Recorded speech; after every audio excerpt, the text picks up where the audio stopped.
Hey Palomino family, welcome to the second episode of the Palomino Playbook. My name is Matt Gillette. I'm our Director of Student Success overseeing our athletics department here, and I'm here with Coach Brian, our new baseball coach.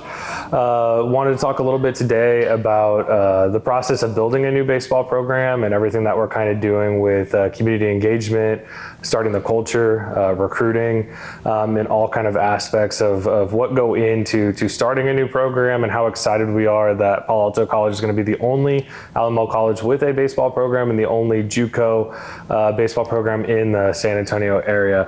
So Coach, can we kind of talk about what inspired you to come here to Palo Alto? What kind of excited you about building a new program, kind of starting something on your own?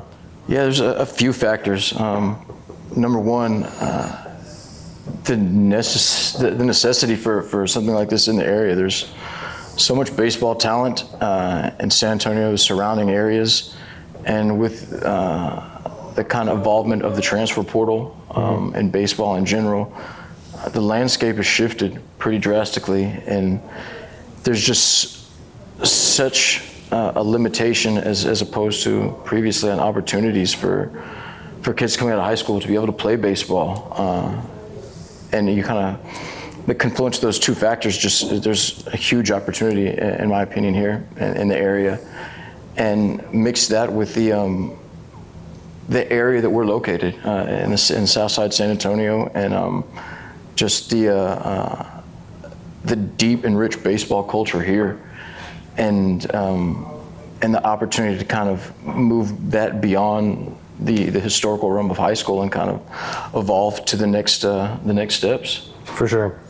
Yeah, so when we talk about building this, I think both of us had some stuff that we didn't expect, and some challenges and some headaches along the way of starting something up. So for those listening, like the Palo Alto's had a baseball program in the past, kind of ended short with COVID and some other factors. And so when Coach came in, him and I had lots of long conversations about making sure that we do this correctly and make sure that this thing is a long-term success, and this isn't something that we just do for a couple of years. So I know we've talked about a bunch of different goals and sort of things that we kind of have in mind. Can you talk about anything from the short term, just kind of getting the guys in that you want to get here, and building some marketing, some different kinds of avenues for people to understand about our program, and then also some of your long-term goals for the program? Yeah, so 100% correct. That's something that very early on that I was kind of adamant about really being methodical and deliberate in our approach, because I think that the necessity is here for something that's built for the long run, that's sustainable, that's really going to impact the community, and not just the baseball community, the San Antonio community in general, for a long time. And again, with an attempt at a program before, and I wasn't around, so I don't know the details of how it didn't flesh itself out, but I really wanted to make sure that we were methodical in our approach, and building something to last, and building something that was sustainable, and that really elevated everything. And I think we've done a pretty good job in doing that, kind of really watching each step one by one as we take it. I think the last thing that anybody wants to do is make a misstep that ends up setting us back far. And with the interest in the program, the need for it in the community, this thing has kind of skyrocketed above what I thought initially, maybe not what it could be, but as fast as it would. So in doing that and seeing the opportunities present themselves, and talking to the recruits and the students, and seeing their excitement, and the potential and the opportunity they're excited about, I realized that if we're not the ones kind of holding the reins and really making sure that we're doing it for the long run, that it could spiral out of control quick. And I think, one misstep and that could set us back 2-3 years. For sure. Yeah, so we've been very methodical. I think that's a good word. Something else that you've kind of mentioned a lot over the past, during this video, but also over the past few months that we've been working together on this, is the community. Coach has a big focus on community. Can you kind of talk about some of the things that we've done in the area and how you think it's going to help us succeed with baseball in the future?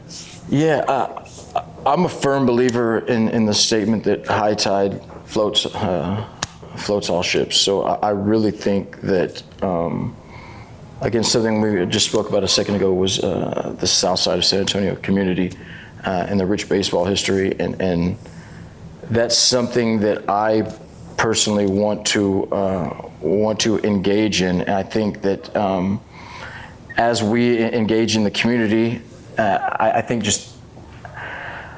that is a community behind us. And anybody that's spent any time down here sees how supportive everybody in this community is of each other. And that's something that we want to be a part of. That's something that's important for me to engage in, because if we get the community behind us, it does nothing but raise our profile. And in turn, as our profile raises, it's great for the community. We have so before I even got this position, in every process, it's something that I spoke about heavily was community and giving back. And I want my ball players to be involved in community service and to really help them grow as young men, and not just as baseball players, on and off the field. And when I came in, that's something that I was very excited and impressed about. That's something that we already do. We require our athletes to engage in 10 hours of community service a semester. I personally I don't say no to anything. If there's anything involved with the community for the kids, whether it's a speaking event, whether it's volunteering at a camp, I'm there. I think that sometimes coaches and athletes lose perspective of it, and I get it. We're competitive, and when you put a goal in front of us, sometimes we get blinders, and I understand that. I do, but big picture, long term, I think that we want to keep focused on the community and humanity and society and what's really going to matter in the long run. I think sports and athletics is a young man's game. Some of these athletes we have coming in won't play past 18, 19. Some may play to 30. But the sport's gone, and you still have 3/4 of your life left. And if you're not prepared for those things, then it could be a rocky road. And I think that engaging in community, it gives you a purpose outside of the sport. And I think it's about being bigger than baseball. Sure. Yeah, I appreciate that. That bigger than baseball concept, I know, is something that we've chatted about a bunch. I mean, all of our goals here in Palo Alto College Athletics is to develop these young men and young women in all of our sports to not just be good athletes, but to be good students, be good members of their family, grow up to be good husbands, good wives, good mothers and fathers. Because at the end of the day, when this is over, it's over, right? And this term that we kind of talk about, where sports is your vehicle to an education is really true. The education piece is so much more important than the baseball piece, right? And that being said, like I know we're going through this kind of recruitment process and bringing in guys. I know you've been really strategic about who you've been offering to come in, what you kind of want that team culture and stuff to look like. So just kind of when we're talking about community engagement, about grades, about being good young men, like what kind of guys are you kind of looking for? Yeah, so again, very strategic in that component too, who we're recruiting. I think this kind of ties into something we were talking about earlier. This is something that we're building for the long run and building to last. So there's no culture here. We're starting from the ground up. So it's always important to bring in quality character guys. And I don't want to, by saying like this, it almost feels like I'm mitigating the fact that I would always be doing that, which isn't the case. But I'm extremely honed in on it right now, it being the first year.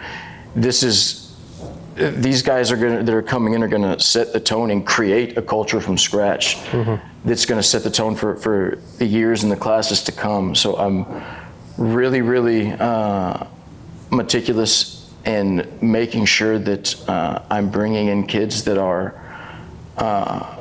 quality humans and excited about the fact that hey, we require athletes to engage in 10 hours of community service a semester. You could see the light up on their faces, like, and I can get pretty long-winded sometimes when I'm explaining the importance of community to some of these recruits. Most of them are 18. Their focus is on baseball, and so some of them fully do understand, some of them don't quite, but they like the idea. But the parents that I've spoken to, it means the world to them. But we're bringing in several athletes that are fully on board and aware, and several that are already in different capacities do similar things, whether it be for their school or for their church or for whatever community engagement responsibilities they already have. And I think bringing in people that are excited about that idea and others that are actually already participating in those type of events is important to setting the tone and creating that culture. For sure, yeah, that's awesome. On a lighter note, where are you kind of at recruitment-wise? Like, how many guys do you think you have coming in? What do you kind of think that we're going to do with the team? I know that as we've kind of chatted through this, when you're starting a new program, your biggest concern is like, can I get enough numbers?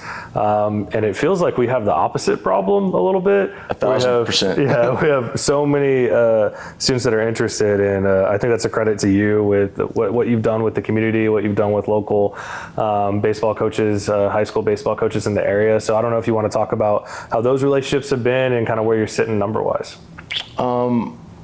Yeah, so when I first kind of really rolled up my sleeves and got started, I knew right away that getting involved in the community and networking with the local high school coaches was going to be one of the most important things that I could do. So I think the first physical step I took was to find an email list of every high school coach in Bexar County, and I sent emails out to every one of them asking if they would be willing to meet with me and trying to schedule an appointment just to come to their high school and sit down with them one-on-one and explain to them, hey, we're starting a program from scratch. Just in the last few months, it's evolved into so much more than what I was able to present to them at that point. But regardless, the opportunity to kind of get in front of those coaches and let them know one-on-one what we're trying to do and what's coming in the future, I think that was invaluable early on. As far as numbers coming in, the quality and the numbers have exceeded my expectations by far. I mean, I'm at the point now where it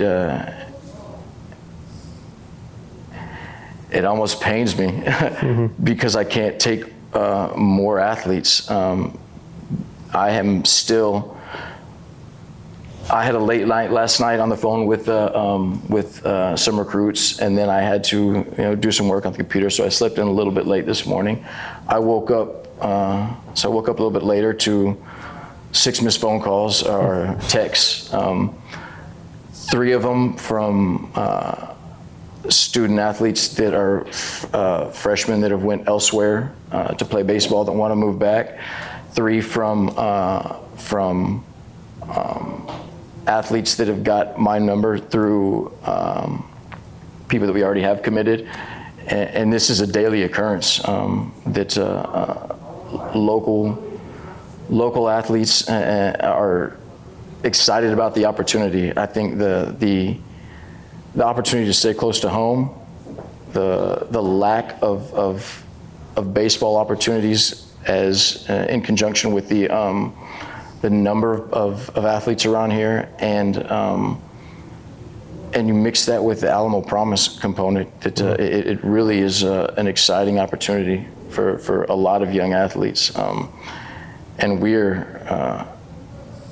I think we're going to be good, really quick. Again, I've been surprised by the tier of some of the athletes that we're able to get, but then when I take a step back and really assess it, I guess I get it. There's a huge opportunity, need for more post-high school baseball here. Yeah, let's talk about that a little bit. Like the Alamo Promise program, for those that are watching that don't know, is every graduating high school senior in Bexar County gets to come to one of the 5 Alamo colleges for free. And Coach and I have talked a lot offline about some of the other programs that we've been a part of. And baseball isn't really a scholarship-friendly sport at the NCAA and NAIA level, right? There's so many good athletes that get drafted for second round at the D1 level who are on 50%, 25%, 15% scholarships. And I think what's been awesome and rewarding is instead of a student athlete taking a Division II or even a small Division I scholarship for $10,000 to go elsewhere, they can come here for free, which has been awesome. So how's that selling point been for you with some of those guys that you know are talented enough to go play somewhere bigger? I'd be lying if I said it wasn't an amazing recruiting tool. Yeah. But I don't really have to use it as a recruiting tool. It kind of sells itself. Most of the athletes, the Alamo Promise has been kind of an institution in Bexar County for long enough now that I think the majority of the students throughout the city and county are already kind of aware of it. So when I'm in the recruiting process talking to a particular athlete or their family, by even starting to mention it, they already know. And I get kind of the vibe that's part of the reason that they're reaching out to me and that they're excited to hear from me if I'm reaching out to them. But yeah, again, we talked about being bigger than baseball. I know undergrad and grad school, I still have student loans. They're pressing down on my neck. And the opportunity for some of these student athletes to be able to get a chunk of their education for free without having to take loans or be stressed with having to work a full-time or a part-time job while trying to maintain their academics and put in knowing the practice time that being an athlete requires. But generally speaking, most athletes, especially this level, are pretty competitive people, and it doesn't matter how much time you put on them. They want to be out there working and putting in the extra work to get better themselves too. So, it provides some of those opportunities without the stress. Let's talk about, shift gears a little bit let's talk about behind the scenes. So I know we've had lots of phone calls, lots of connecting with community, with different members on campus, different coaches, where this is the first time that I've been a part of something where you're building a program literally from scratch. Like we walked in here, we had old jerseys that don't fit, right? There was no balls, no helmets, no bats. We had nothing. Let's talk a little bit about some of that behind the scenes stuff of things that we've had to get done over the past 6 months or so that people might be interested in if they're thinking about starting a new program. Yeah, for me that's exciting. It's engaging. It's a challenge, and I think maybe that athlete mentality when you're presented with the challenge, it tends to bring the best out of us sometimes. For sure.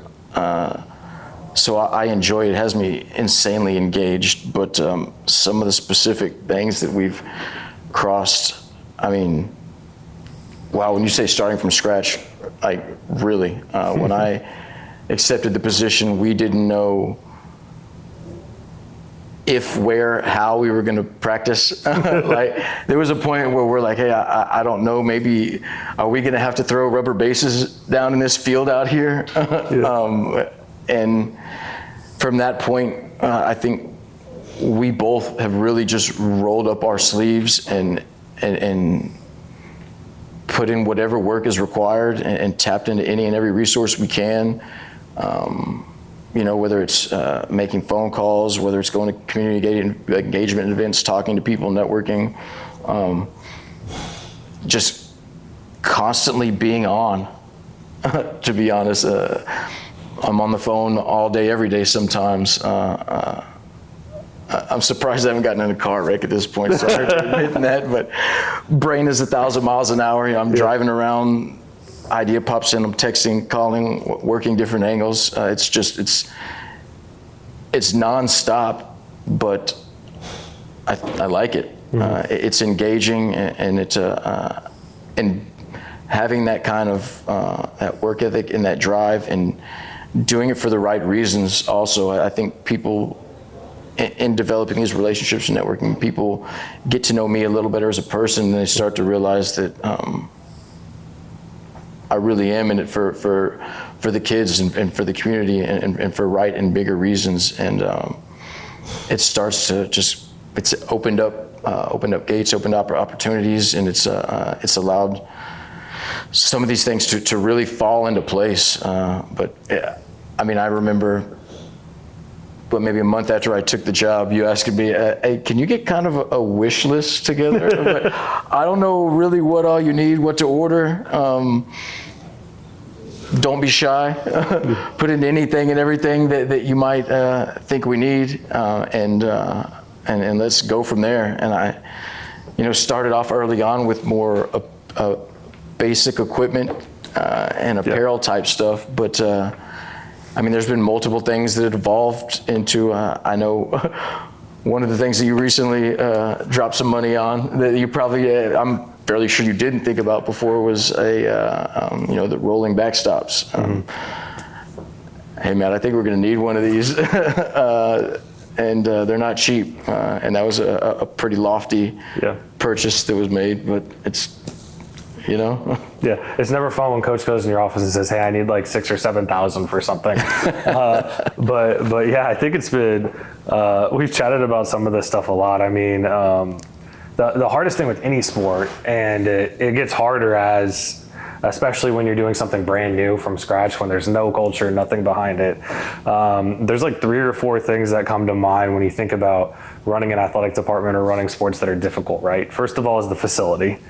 Like having a facility so you can practice, play games, get the kids out there, do that sort of stuff. Budget is another big thing. Like what can we implement? What can we have? Culture is another one, is like making sure that you bring in the right kids.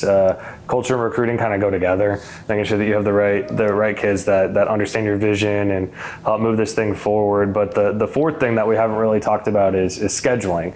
And I think we both can agree that scheduling is the hardest part of this job.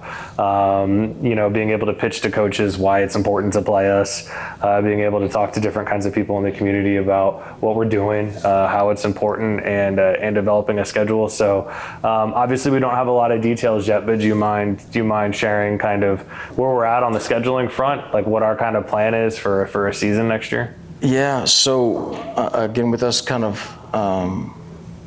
taking this methodical approach and coming in, not being in an actual conference, it kind of it puts us basically in a mercenary position. Some of the good things are that I guess they're good and bad either way you look at it, but we're able to schedule and play anybody and everybody. But some of the bad things are we don't have that built-in conference schedule. And even though we spoke a lot about the level of talent exceeding what we thought it might be, and bringing in some of these really good ball players to give them the experience they deserve, and to help develop on the field the way that they want and the way they deserve to. We really have to be able to schedule that level of competition, and it's tough. It is tough. We're looking at just a mixed bag of some JV teams, some club teams, and we're really working hard at reaching out to other colleges and trying to kind of facilitate partnerships and relationships and try to find ways to get them for them to be willing to schedule us. And with this being a brand new program, there's no brand recognition. For sure. There's no expectations, are basically whatever that coach conjures or that athletic director conjures up in their mind. So I think sometimes it's just about us being able to either get in front of them and kind of explain to them what we're doing and what it's going to look like, without whatever perception that they're assuming. And hey, like we have this Alamo Promise. I think at this point most people are pretty well aware of the landscape of baseball with the transfer portal and how that's kind of affected recruiting across the board. And on top of that, just geographically speaking, our location in San Antonio with very limited opportunities around here, but again, the confluence of all those things and how that's allowing us to bring in a quality athlete. Yes, we're going to be young, especially next year. I actually have several potential transfers, but I'm really focusing on not accepting too many of those, bringing high school kids in, and so we're going to be young, majority 19-year-olds. So I don't expect us to step in with a D2 and perform to that level right away. But I think we're going to be a whole lot better than people think, and I think we're going to be there really quick. But it's kind of like it was when we started building this. One domino has to drop for everything else to kind of start falling. And some of those things I think will start happening more after season one, when people start seeing us on the field and seeing our product. But it's important for us now to put in the work, roll up our sleeves, and get some of those people to buy in the same way our community's buying in. For sure. Yeah, let's just to kind of close it with that piece. What are you kind of most excited about, and what do you think the community and the faculty, staff, and students at Palo Alto should be most excited about with this program coming to campus next year? I think for me, it's I'm just shocked at the talent that we have, and I think that this is going to get really good really fast. And regardless of what the record is, you're going to have great kids here. They're going to perform well, and it's going to be an awesome product for people to watch. Well, what's your kind of takeaway with how this is going? Yeah, I'm excited about. There's so many components that they're exciting. It really is. But to be able to number one, give a lot of these student athletes an opportunity to get a free education and to develop their baseball skills and potentially go on to the next stage, whether it be in life or I know all of them, and me too, hopefully for them, that it's involved in baseball, and for them to be able to come back in 5 years and see this thing evolved and be like, yeah, I built that. I know I'm so excited to see their development and then move on, and I'm excited to have a product for the community to engage into. The youth of the community, I'm really excited about that. I preach community like a word comes out of my mouth like I'm stuttering. Every sentence, yeah. And it's not just a talking point. Like it's really what I'm about. I mean, I'll be honest. I made some missteps early in life. I was focused on baseball. My priorities weren't on bigger life goals. I think a lot of athletes are in that position. So it's very important to me to engage people where they're at and teach them and help them see some of the things and give them some of the guidance that maybe I didn't have For sure. when I was young. So to be able to really, I don't know if mentor is the right word, but to really help develop some of these young men and be any positive part of leading them on the right path in the bigger picture. I think that is probably the solely most important thing to me, and I think that kind of explains why the word community comes out of my mouth so much. For sure. Yeah, that's awesome. Well, Coach, I appreciate it. I'm looking forward to this season. For everyone watching, for the Palo Alto community, whether that's faculty, staff, students, or as Coach says, I said community again, just the general South San community. We appreciate you tuning in.